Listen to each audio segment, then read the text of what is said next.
Hello. This is Jonathan, and you're listening to the Joney Talks podcast, the place where we help you achieve your financial goals.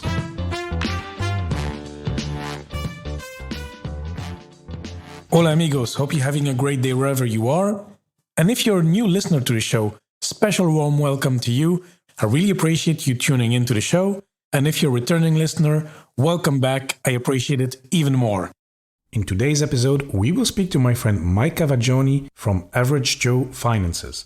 We met through several personal finance communities, and although he leads a busy life, he's a pro side hustler. He runs a podcast, is a finance coach, holds a real estate license, and is a father of two next to his career in the Navy. After discussing his background and setting the scene, we will tackle the topic of side hustling, why he started these side activities, what some of the non-monetary benefits are, how Mike manages himself around time. Yes, I did not say manages his time on purpose. You will discover during the interview. And finally, we will talk about skills and opportunities that side hustles can bring along with them. This episode is for you if you're currently looking at making side income through a side hustle, or for those who are currently side hustling and want to get more out of it. Quick note before we get into the interview. At some point, we'll talk about US dollars per square feet when talking about real estate prices. And the conversion to euros per square meters is 9.19 at time of a recording. So yeah, just multiply the number he says by 10. I think it's 500. So that will be 5,000 euros per square meters. And now, without further ado, let's hear the interview. Hello, Mike. How are you doing today? Hey, I'm doing fantastic. Thanks for having me on. Yes, glad to have you, Mike. We met through several groups, I think, on personal finance communities, and yeah, I'm glad to speak to you. I also listen to your podcast, your podcaster, Average Joe Finances, and I think I like your vibe, and I like the fact that you a bit similar to me. You tackle a lot of different topics on your podcast, so. Yes. It goes from crypto to side hustling to trading to whatever. I mean, it covers a wide area of topics. And yes, I wanted to have you on to talk about side hustling today. But before we get into the topic, Mike, first of all, welcome to the show. And can you give us a little introduction to yourself? Sure, I'd love to, Johnny. Thank you for having me on. So to make it, I guess, kind of easy, the whole background for me and how I got started with what I'm doing now is I joined the Navy when I was 18 years old. Grew up on Long Island, New York, right? And wanted to get out of there and see the world and do something a little bit different. Mm-hmm. So I joined the Navy, and I'm still in the Navy, been active duty for over 19 years now, getting close to retirement. And when I was stationed in Virginia, we knew as time was going on that we wanted to get somewhere outside of Virginia, because I was essentially stationed there for about 15 years, right? Mm-hmm. And my wife and I and our entire family, we just said, hey, we need a change of pace. So, I've had the opportunity to travel around the world, and my family not so much, right? Yeah. So we worked out some negotiations to, figure out everything to get to Hawaii. And we kind of knew about 2 years out that was going to happen. It just so happens that while I was deployed to Iraq, I was able to negotiate with my detailer. That's the person who gives us orders. We were able to negotiate that in 2 years' time that I would be able to go to Hawaii. So my wife and I said, okay. We looked at our finances and we said, we've got a lot of debt here, credit cards, some personal loans. We had about $27,000 of credit card debt. Mm-hmm. Said, okay, we need to come up with a plan to get rid of this debt, because when we move to Hawaii, I want to buy a house. Like, there is no ifs, ands, or buts. I want to buy a house. I want to own a piece of land in paradise. So we put our heads together, and the beautiful thing about two people, when they can get in sync and you can figure out what each other's thinking, we kind of both got on the same program, and we immediately turned to Dave Ramsey, right? So looking at his baby steps.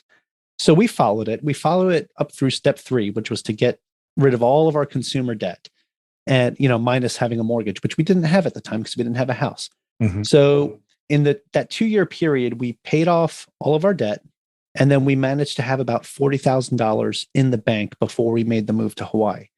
So one of the beautiful things about being in the military is I was able to get this benefit called the VA home loan. So when we moved out here, I was able to get a loan for a home with 0% down. And now, mind you, there is a cap. Well, there was a cap. There isn't anymore, but there was a cap when we bought the house.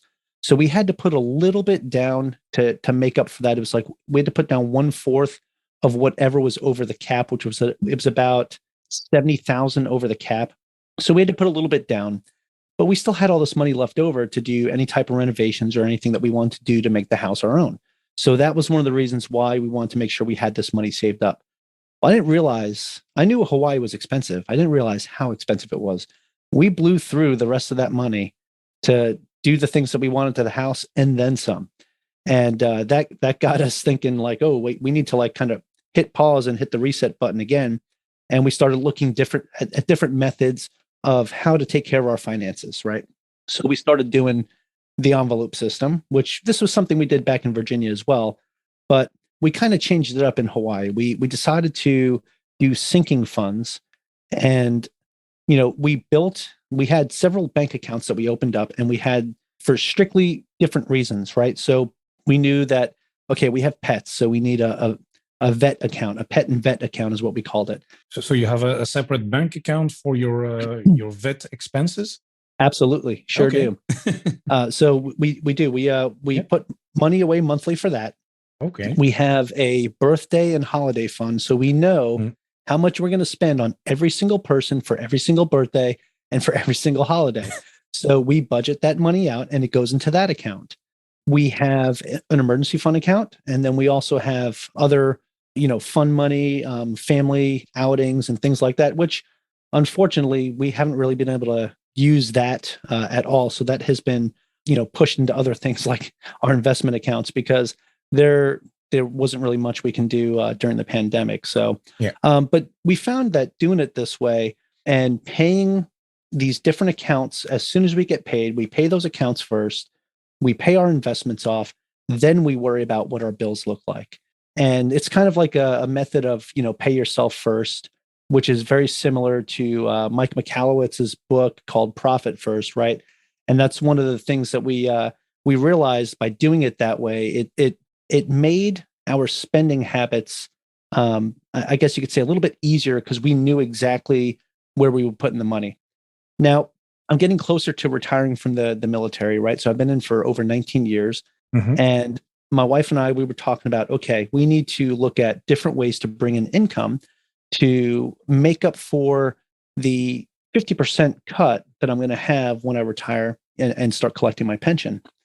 So I started a blog a while back to talk about what I was doing with, our own journey in personal finances. We decided to turn that into a podcast, and it's something that I've thoroughly enjoyed. And from the podcast, it's, it brings in a little bit of money right now itself because it's doing quite well. But there was other things that, came up from that because I got to interview some really amazing people. And I got some good ideas for some really awesome side hustles. As I realized, I was getting good at these little things, I started coaching people, right? I've done some finance coaching. I found that I have found some great success in podcasting. So I started podcast coaching and helping people start their shows and grow their shows and monetize them.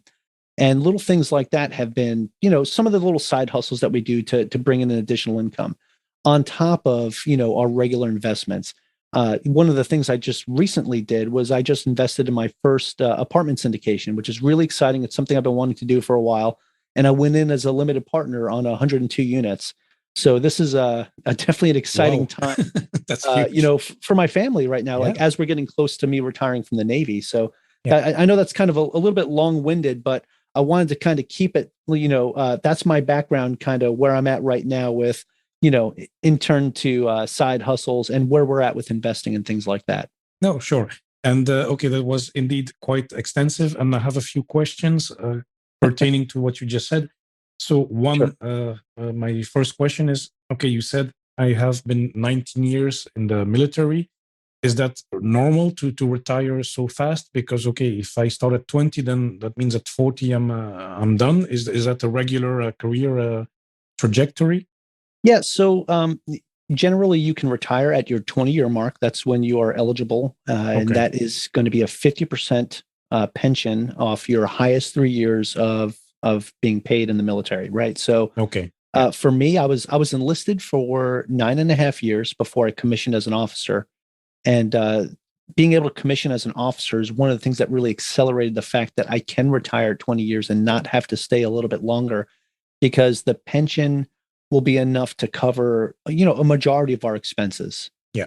Okay, good. And then one that is very specific, but that just my curiosity, and maybe some of the listeners, you never know, who may also want to retire in Hawaii or just go and live there. It looks beautiful, and I would like to go there as well one day to dive. What is the price of a property per square meter or a square feet? Oh, okay. Yeah, that's a great question. Yeah. So one of the things I didn't mention earlier, so another side hustle of mine is I'm also a licensed realtor associate here in Hawaii. Oh, wow. And, our market out here is quite amazing. And right now, this month, so the August stats just came out, and the median household price for a single family home on Oahu, Hawaii, just broke $1,050,000. So right now, you're seeing the average price per square foot for maybe between 1,600 and 2,000 square foot home, upwards in the 510 to 525 price per square foot range right now. But the funny thing about the Hawaii real estate market is it's not necessarily the price per square foot, because a lot of times you'll see a home that is 2,600 square foot sell for 1.3 million, and then the house that was next to it that was 1,800 square foot sell for 1.1.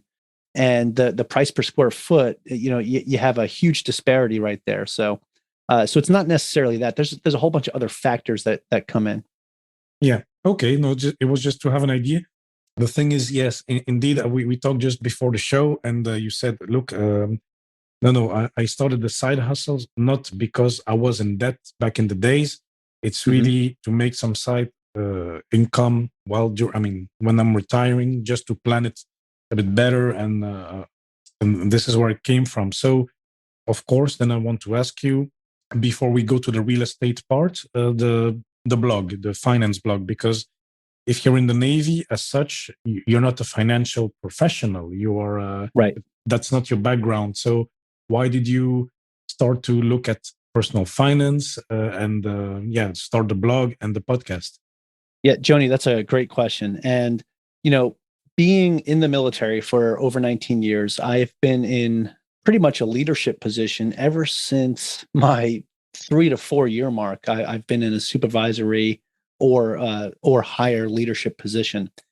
And one of the things I've found myself, both for myself when I was a junior enlisted sailor versus where I'm at now, is there's not a lot of financial education that is taught to our junior folks, right?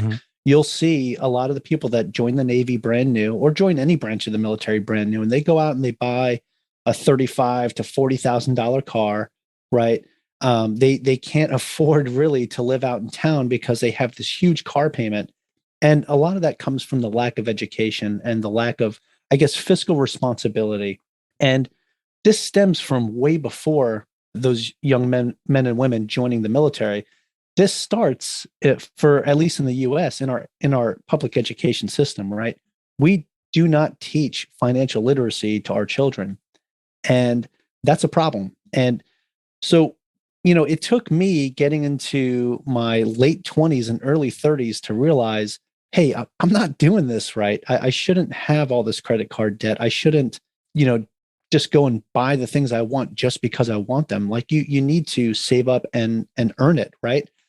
And the thing about, especially here in America, is there's this sense of instant gratification when you swipe that credit card and you buy that item, that materialistic item that you really wanted. You get that gratification, you get that shot of dopamine, and you're super excited about it. And then it kind of wears off, but you still got to make those payments, right? That's still there with that high interest. So that's kind of I guess, the mentality that our children come up in the world with. Mm-hmm. So when I started the blog, it was essentially to share, hey, I woke up and realized that this is not the way to do it, that there's got to be a better way. I don't want to be working until I'm 65, 70 years old. I just don't. I want to enjoy my life when I'm a little bit younger, right? Yeah. I want to enjoy my kids. I want to be able to retire from the Navy and not have to, break my back, continue working. Well, yeah, sure, I'll collect my pension, but I don't want to sit here and kill myself working and working and working and still never get that time with my family. It's not fair to them. It's not fair to me. So that's when I started looking at, okay, I need to have an additional income. And that's when we started looking at side hustles. So when it gets to how I started the blog, the podcast, the blog was fun. I really enjoyed it. I enjoyed writing. It's kind of on the back burner for me right now because there's only so much I can manage myself at any given time. So I've been having a lot of guests write guest posts, which is really awesome.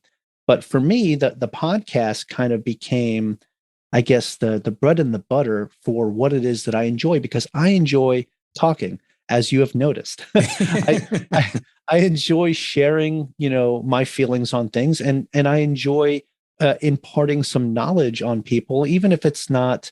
I'm probably not the best source. I'm not like a guru or anything, but I'm just telling you what's worked for me. Yeah. And if that can help change one person's life and put them in a more positive financial direction, then I feel like I made an impact. My show has done really well. I get thousands of downloads every month. It's awesome. But if it's not impacting anybody, then it's useless to me. So when I get feedback and I've got, I get people reaching out to me saying, hey, your episode on such and such was really awesome. I never thought of it that way. Thank you so much. When I get things like that, I get an email or a DM on Instagram or Facebook. Like that to me is more rewarding than any check I get from having a show or anything like that. I mean, it's making impact, right? And you're helping somebody else get off their feet. So let me rewind back to actually starting the podcast. Mm-hmm. It all started because I wanted to wait until I was going to retire from the Navy, right? But I had a buddy of mine who had started a podcast, and for him, it was more of a spiritual journey. And he talks more of like more in a sense of a life coach, right? And just how he changed his life after some pretty impactful things that happened to him. Mm-hmm. And he told me, he said, Mike, he's like, the blog is one thing. He's like, but I know you have a passion for talking to people. And I've seen the way you talk to some of our junior sailors and everything, especially when it comes to helping them with their finances and different things like that. Why don't you start a podcast? And I told him, I said, hey, I do want to start a podcast, but I think I want to wait till after I'm out of the Navy because I don't think I'm going to have the time to really dedicate to it. And he says, look, that doesn't matter. He's like, if you do one episode a month, that's fine. If you do one a week, that's fine. Do what you're comfortable doing, but get your message out there. I was like, all right, fine. Yank my arm. So I decided to launch the podcast and recorded some content, did a couple interviews, and then got it started. And it's if you listen to some of my first episodes, especially my first few interviews, you can see it is a world different back then to what it is now. I've gotten a lot more comfortable talking to people on the other side, through the microphone. And it's just, I found a real passion for myself here. And I get comfortable when I sit here and have these conversations. I don't have to sit here and have like a set list of questions like I did when I first started. I just have notes. Yeah, it's a learning curve. And I just go with it. Yeah. But I love having conversations. Like even the way you do your show as well, the way that we're sitting here talking, it's conversational, right? And I mean, you're letting me talk a lot, and I appreciate that because it's what I love to do. But it's it's not like a interrogation or anything like that. It's conversational and it's enjoyable. And then when you have content like that, I think it provides a better message for your listeners. Yes, I recognize myself in the things you just said because I also started as a blog, but for me it was a different trajectory. But still, I enjoy the podcast, so that's why I continue doing it because I'm connecting with people such as yourself and many other guests, and most of my guests, they're fantastic. I mean, actually, all of my guests are fantastic. No, it's really nice people, and yeah, there's a lot of opportunities coming. But well, let's not go into my story. But it's something I really enjoy doing as well. Exactly. And I try to keep it conversational to make it easy. If people are in their car or, I don't know, brushing their teeth while they're listening to this, it's not too heavy, but still I want to help them with their finances, to deliver a message, to teach them something, or to, just change their opinion or bring some new ideas. And I think that's a bit the goal where I want to go. And as well, as you said, when you receive a message saying, hey, I really love this episode, I never thought of this, or, oh, that's something new, or, yeah, I will try that, or I will contact the person you had on your show. That's great. That's fantastic. That's basically all I want. Yeah, that's perfect. I mean, recently I even had a high school friend of mine reach out to me to tell me that her dad started listening to my show and just loves it. And to me, that was more, exciting than anything else that I've heard, because now, somebody that's my age, I know her dad is, at the age where, he's getting ready to retire and enjoy the golden years of life, right? But he's sitting here listening to my podcast and enjoying it. And just to hear that was just absolutely awesome. Oh, great. Very cool. And then how do you manage your time? Because you're still active, and then you do the blog and the podcast, or mostly the podcast, in your free time. How do you manage your time? Because I think you have kids as well.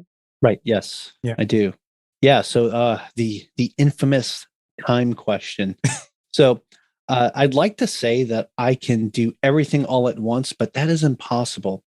Time management is something that's been the bane of my existence, right? And it's funny because I'm part of a mastermind group, and last month we met up and we talked about time management, or the lack thereof, and how it's not so much that someone's bad at managing time, it's they're bad at managing themselves around time, because we can't change time, right? Correct. Time's going to go on regardless of whatever we're doing. I could sit here and watch TikTok videos all day, and all that time's going to pass, or I could sit here and put in some work and get things done, right? And for me, I've gotten to the point where I outsource as much as I can, because trying to do it all myself, which I was doing for a long time, it got me to the point where the podcast became a chore. It became stressful at one point, probably around the mid 20s to late 20s episodes. I was really feeling a little bit burned out. And that's when I started outsourcing, and I hired a podcast editing team. And now I just record my content and send it to them. And that has been a lifesaver for sure when it comes to that. The other thing is social media. So I bought a lifetime license, and this is one of the things I'm going to talk to you about at the end here with your quick round questions. But I bought a content manager that I can schedule a whole bunch of posts on social media at once. So I could sit here and take, one day of the week and schedule a whole bunch of things and get it done and over with. And then I don't have to worry about it. It automatically happens for me throughout the week. So those little things like that have been super helpful. I've also hired freelancers to help me with different things, like on my website, with putting a couple different things together. I had somebody help me with the course that I'm putting together for podcasting, and little things like that. When you can outsource and get a little bit of help, I mean, I spent a little bit of money on it, but the way I look at it is it's a business expense and it's helping me grow. So it's little things like that learning to outsource, I think, has helped me really get to the point where I can manage my time a little bit better. Yeah, no, because I'm asking this because maybe there's listeners looking at making a podcast. Why not? But maybe some other type of side hustles, and of course they also have a family and kids, and maybe they can they can work on their passion. Maybe it's starting a YouTube or even a TikTok channel, whatever, and then they can then think of, okay, maybe I can start by myself, and then after a while I can start to outsource to make more free time. So it's that's important for them. I mean, for us as well, and for me as well. I'm outsourcing the editing as well, by the way. So it has helped me a lot, because then it's true. It doesn't feel like a chore, because this is the part I like the least. Actually, it's the editing. The rest I'm okay with. Social media and everything. It's kind of fun, and of course the conversation. That's the best part. But and then the preparation. Okay, do it myself, because otherwise I need to know the guest. But whatever I find boring or I can afford to outsource, I will do it. Yeah, absolutely. Yeah, and I really like your preparation for the shows. Like the information that you sent me, I thought was very helpful. For me as a guest to help prepare myself to come on your show. So I think I already mentioned it to you. I think Yeah. I want to look at I want to look at some of that a little bit, maybe even plagiarize it a bit because that was pretty fantastic. That kickoff email. Yes, I mean, if this is kind of a thing. It didn't cost a lot of time, but then once you do it, then you send to everybody, and then you see the feedback is good. And then for me, it's easy because I just change a few things here and there. So it's Yep. making these things efficient, and then you can working on your process. And also that's why podcasting works better for me than blogging, because I'm more efficient with podcasting as well, while still delivering the same value and more consistently. Right. And like you said, working on the process, it's a continuous process improvement, right? You're always improving and finding new ways. Like when I started using Jotform to get information from my guests, it completely changed, how I pull everything together when it comes to, creating the episode or bringing a guest on, because now I have all the information I need on them. I have the headshot, I have everything. And it's all because of this simple little form that I asked them to fill out, just this little podcast intake form. So little things like that, the little process improvements that you make save you so much time that it gets to the point where you even realize like how much it's actually doing for you until you go back and look at when you first started and you were like hustling and grinding to put everything together. And then you realize when you outsource a couple different little things, like, wow, I've actually got some time back. I'm going to go read a book to my kids. I'm going to do whatever, so it's, but that's it's pretty cool. Exactly. Yeah, indeed. Yeah. And then Mike, so next to that, so it's already taking a lot of your time, but then you are a realtor. You have the license for real estate. So what do you do with that? And how much time does that take you? Sure. So right now, while I'm still active duty, I don't do too much with my real estate license. What I do is referrals. So if I know somebody that's looking to buy or sell, I usually get them linked up with another realtor in my brokerage. And by doing that, I get a cut of the commission because I brought the nice. referral in. Yeah. I can do that because I'm licensed. Now, now that I'm in a job where I can be a little more active with my role as a realtor, I do plan on taking on some clients like myself right now during this last year while I'm in the Navy and starting to transition. So I actually do have 2 sellers right now, which is pretty cool. And then, I have, I think 3 buyers right now. So that definitely takes some time because, especially when it comes to my free time, because when they have questions, you have to be able to answer. You have to not be necessarily be at their beck and call, but you don't want to be the guy that's always going to voicemail and then getting back to them later. I like to be attentive, and for me, it's about the customer service aspect, right? Because that's the industry that it is, right? You're in a service industry and you're taking care of people. And same thing with what I'm doing in the military. Like I love to serve and help other people, and I think it's one of the reasons why getting my real estate license and doing this on the side is just the perfect thing for me to do. And when I get out of the Navy, I'm going to do it a little bit more, maybe for a couple of years, and then like fully punch out. And my wife and I have been talking about possibly going back to the States, getting an RV and hitting all 50 states, and then going to Europe and doing the same thing there. You're welcome here. Yeah, absolutely. Maybe not so much an RV in Europe, but we were looking at doing the rail system out there because it's very efficient, and we can visit most of Europe with that system. And so we looked at that, and then eventually maybe go down and buy a sailboat and then sail around for a bit. So there's a couple different options. But what I love about the life that we're creating is that I have these options. I don't have to sit here and worry about where my next paycheck's going to come from because I worked to make it happen. Yeah, well, that's very good. And one thing I would like to close with is all the side hustling. You work on your passion, you get some extra income, you prepare your future. But maybe something that is often not mentioned, I think, when it comes to side hustling, is the skills you get. Because first, maybe you started to get some money on the side and you do something you like. But what skills did you get in addition, or did you build up, or are you building up with the side hustling? Sure, absolutely. So it depends on how you look at it, but one of the skills that I actually got in the military, and this happened when I was on recruiting duty. I took a professional coaching skills course, and I was able to use that throughout my career, and then also into my side hustles. So when it comes to finance coaching or podcast coaching, I kind of understand how to help people get to a better spot. Right? It's more of I can add that personal flavor to it, but it's more of, I can bring them in and help them realize, where they're at and where they need to be.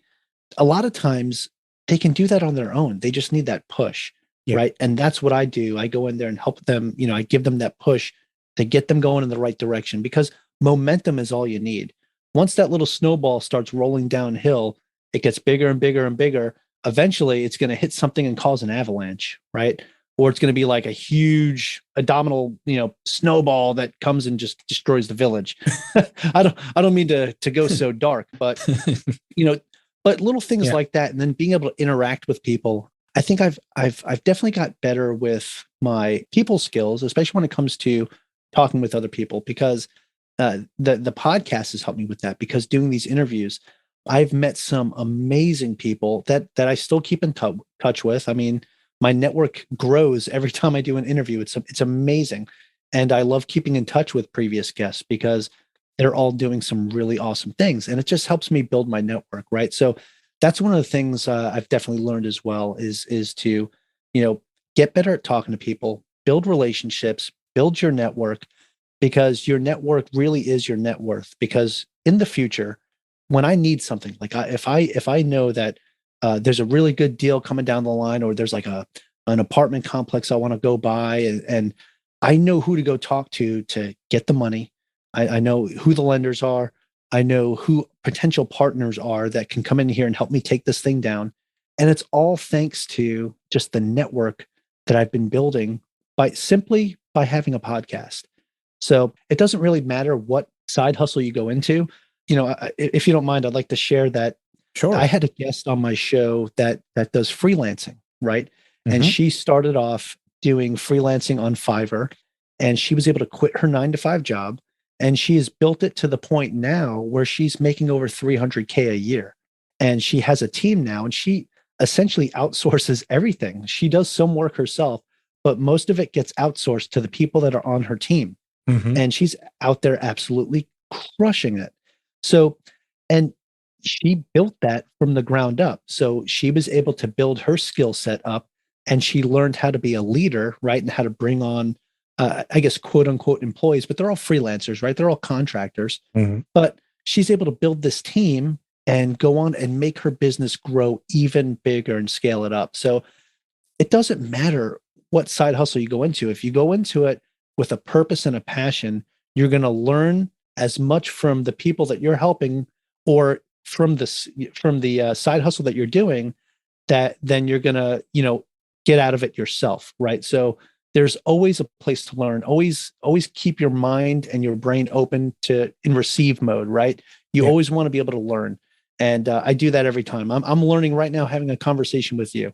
Fantastic. No, I really like the keeping your mind open, always learn. Whatever you do, you will always learn something. And as well, I like that you said that from the people you try to coach or you try to help, because they will teach you something. They will teach you what their questions are, what other people may think or may struggle with, whatever. I mean, it's always something to learn. No, excellent, Mike. Thank you very much. And Mike, I think we came at I think I could talk with you for hours, by the way, but unfortunately, we are coming at the end of the show. Who knows? Maybe we'll do another episode in a few months. Who knows? And but before I let you go, first of all, thank you to share your story with us. It was I think it was really a great, smooth conversation, really helpful, and really enjoyed it. And before I let you go, we always have 3 quick fire questions. So, are you ready, Mike? Let's do this. Let's do it. Yeah. Okay. So my first question is, you kind of already answered this, but what has been your best investment so far? Actually, I didn't. So for me, it was actually purchasing the Divi premium theme for WordPress, right? So I purchased a lifetime license and I'm able to use it on several websites. So I currently use it for my main website, my podcast site, and my podcast editing and coaching website. So that has definitely been by far one of the best investments I made because it has helped me on so many different aspects of building my business. Okay, so it's a theme in WordPress. So for the Yes. listeners who don't blog, so it's basically, it's a kind of template that you use for the look and feel on your website. Absolutely. Okay, very good. And then the second question is, what is a book you can recommend to anyone? And it does not need to be a financial book, but it's a book that you say, look, listeners, read this. It's really good. Sure, absolutely. So I know it's kind of cliche, but for me, it is a finance book. It's Rich Dad, Poor Dad by Robert Kiyosaki. It's just one of those books that as you're reading it, you're thinking to yourself, well, duh. But then at the same time, you wouldn't have been thinking about it if you didn't read the book. For a lot of people, it tunes in your awareness to things you may already know. And to others, it's a great foundation to start building off of, especially in any type of financial or investment journey that you're getting ready to embark on. There's actually one more I'd like to add in as well, and it's a children's book, right? It's called How to Turn $100 into $1 million. And I read that with my kids, and it's just fantastic.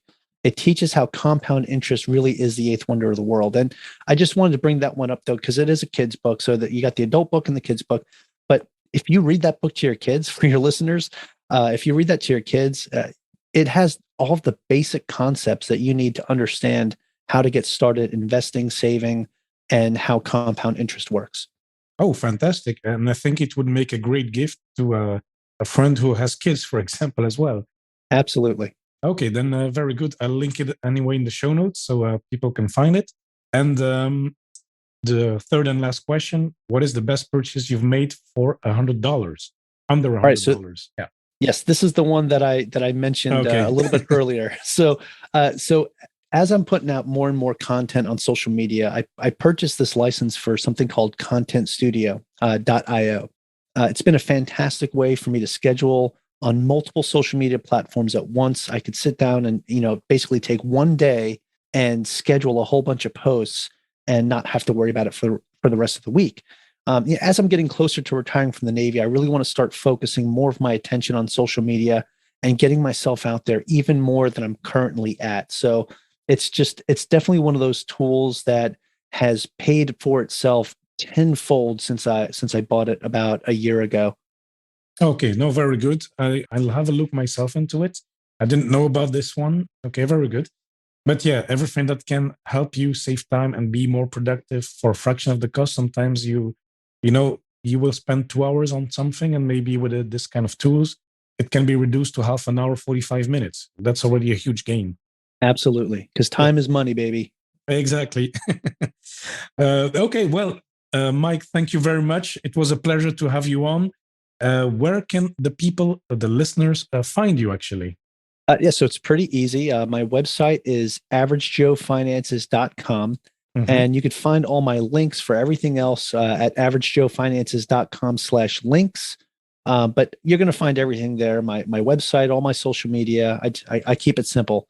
And you can also reach out to me via email if you want, mike@averagejoefinances.com. Happy to answer any questions anybody has. And Joney, I really appreciate you taking some time and allowing me to come on your show today. This is it's been really fun. And like you said, I could talk to you for hours. It's one of those things that when you meet up with somebody that's like-minded, especially in this particular community, it's just, you could sit here and talk for hours about everything that you guys are doing. And it's just a blast. So really, again, thank you so much. My pleasure, Mike. And we'll definitely speak soon again. Absolutely. Okay. Have a good one. Aloha. I hope that you enjoyed this episode and that you learned something from it. And if you found it useful, please make sure you share it with a friend, or you can also rate the show in your favorite podcast app. This will help the show to grow. So if you do so, thank you very much. And now let's go through the key takeaways for today. Number 1, on money management. Keeping separate accounts can bring clarity to your finances. Mike has accounts for everything: birthdays, emergencies, and even an account for the vet expenses. You do not need to go in as much details as he does, but at least keeping a few separate accounts help a lot. At least I do it as well, for the fun account, for example, the savings. and a regular checking account where I receive my monthly salary and which I use for my monthly bills. Number 2, on side hustling, it brings money. So if you're good at what you do, after a while you can even consult other people too. With side hustling, you can learn a lot and it can bring you opportunities. And then the goal with side hustling is not only monetary, having an impact is even more important. Number 3, time management. You need to manage yourself around time because you can't change time, it just flows. Outsource as much as you can to avoid the stress from the hustle itself. Use tools to plan content, for example, if you're a content creator, and work on the process and improve it to save your precious time. Number 4, acquiring skills. You can bring the professional skills you have acquired in your career to your side hustle to make it even better. And with the side hustles, you can also gain skills. For example, Mike improved his people skills and his network is constantly growing. And here is probably the golden tip of this episode, is that through side hustling, you will learn a lot from the people you talk to, you coach. Keep your mind and brain open and always learn. And keep in mind that, this side hustling can even become a full-time activity. Who knows, you're building a business. And then last but not least, as Mike said, time is money, baby. So that was it for today. Thank you so much for listening. It really means a lot to me. Make sure you subscribe in Apple Podcast. And of course, please do not hesitate to contact me. If you have any questions or feedback, send me an email, john@joneytalks.com, or connect through social media at Joney Talks on Facebook, Twitter, and Instagram. And amigos, once more, thanks so much for listening, and I'll speak to you next time.